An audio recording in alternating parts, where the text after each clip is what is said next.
안녕하세요. 대단히 반갑습니다. 노래 잘하는 방법을 알려드립니다. 이기현.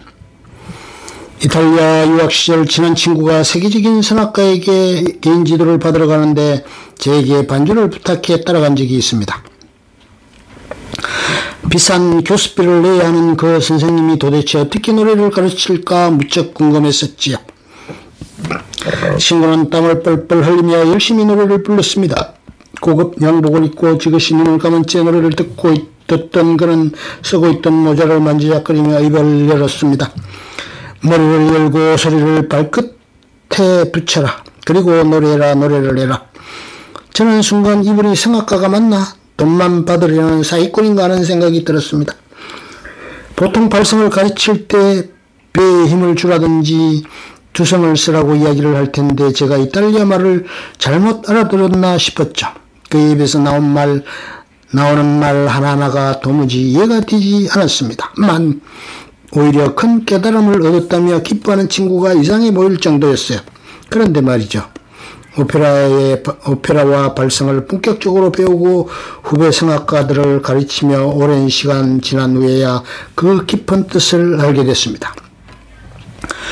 피아노나 바이올린 같은 악기는 가격에 따라 완전히 다른 소리를 냅니다. 악기의 재료로부터 만드는 공정까지 많은 요소가 소리에 영향을 미치기 때문이죠.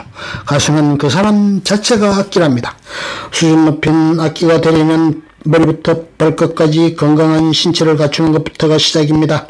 실제로 제 주변에 있는 많은 성악가가 규칙적인 시간에 충분히 잠을 자고 운동하며 좋은 악기가 되려고 노력을 부단히 하고 있어요. 이렇게 건강한 악기가 준비되고 나면 하루하루 악기의 상태를 최상으로 잘 유지해야 합니다. 얼마 전 한 TV 프로그램에 소프라노 성악가 주스무스 씨가 등장했습니다. 체중을 유지하고자 익사량을 조절하고 목이 건조해지는 것을 막으려 호텔방의 온도 습도를 꼼꼼히 확인하는 모습이 인상적이었죠. 이렇게 악기의 상태를 최고로 유지했다면 다음 단계가 남아 있습니다. 악보를 보며 음정과 박자의 흐름, 작곡가가 의도하는 바가 무엇인지 이해하며 꾸준히 연습하는 것입니다. 그런데 좋은 악기를 만들고 열심히 연습하면 모두가 노래를 잘할 수 있는 것일까요? 아닙니다. 가장 중요한 것이 빠졌습니다. 악기로 연주하는 기악곡과는 다른 성악곡만의 큰 특징이 있는데 그것이 바로 가사입니다. 유명 성악가가 제 친구에게 계속해서 노래해라 라고 말씀하신 의미가 바로 이것이지요. 노래를 직업으로 하다 보면 아무래도 발성이나 기교를 많이 생각하게 되고 무대에 서면 큰 소리를 내고 싶은 욕심이 생깁니다. 하지만 음악의 완성도를 높이는 과정에서 마침표로는 가사를 온전히 내 것으로 소화하고 진심을 담아 표현하는 것입니다.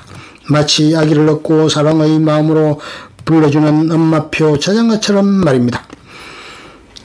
또한 음정 박자가 좀 안 맞아도 씩씩하고 즐겁게 노래할 수 있다면 그것만으로도 참 감사한 일이지요.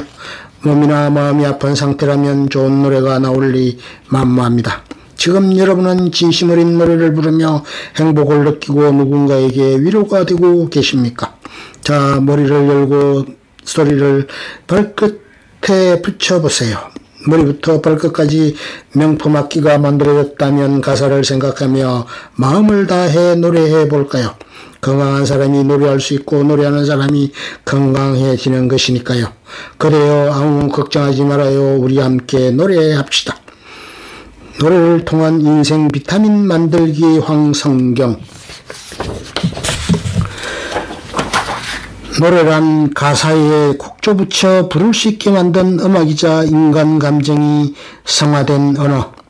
가수처럼 잘 부르긴 어렵지만 당당하고 신명나게 즐기면 일상의 고달픔 해소에 도움돼. 한국인들은 노래 부르는 것을 정말 좋아하나 봐요.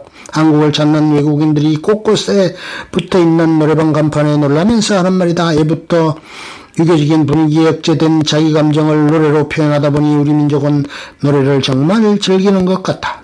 든든한 위안과 감미로운 위로를 주는 노래는 우리 마음속에 사악한 기운을 몰아내주는 일종의 푸닥거리요 살풀이다.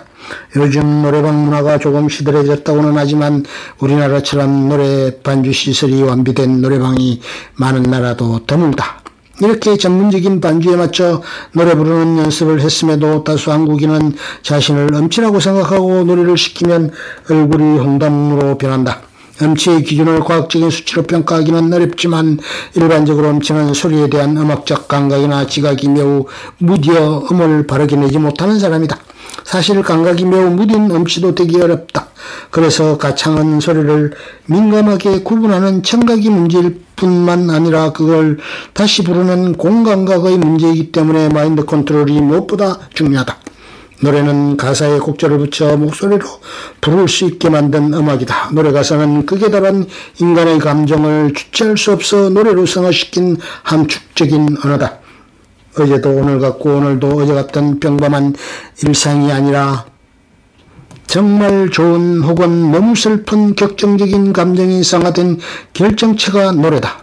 노래의 가사는 정보 전달이 아니라 감정과 이미지의 전달이다. 예컨대 우리는 팝송이나 외국어로 된 노래를 들을 때 멜로디와 전달되는 가수의 음색만으로도 가사의 의미를 유추해서 눈물을 흘리기도 한다. 노래에서 감정을 전달받았기 때문이다. 각종 모임으로 바쁜 연말연시 이런저런 송년회 자리의 끝에 노래방을 가는 경우가 많다. 노래를 즐기기 위한 몇 가지 팁을 드린다. 첫째, 내 노래에 당당하자. 노래를 잘 부르기 위해 가장 필요한 덕목은 얼굴에 철판을 까는 것이다.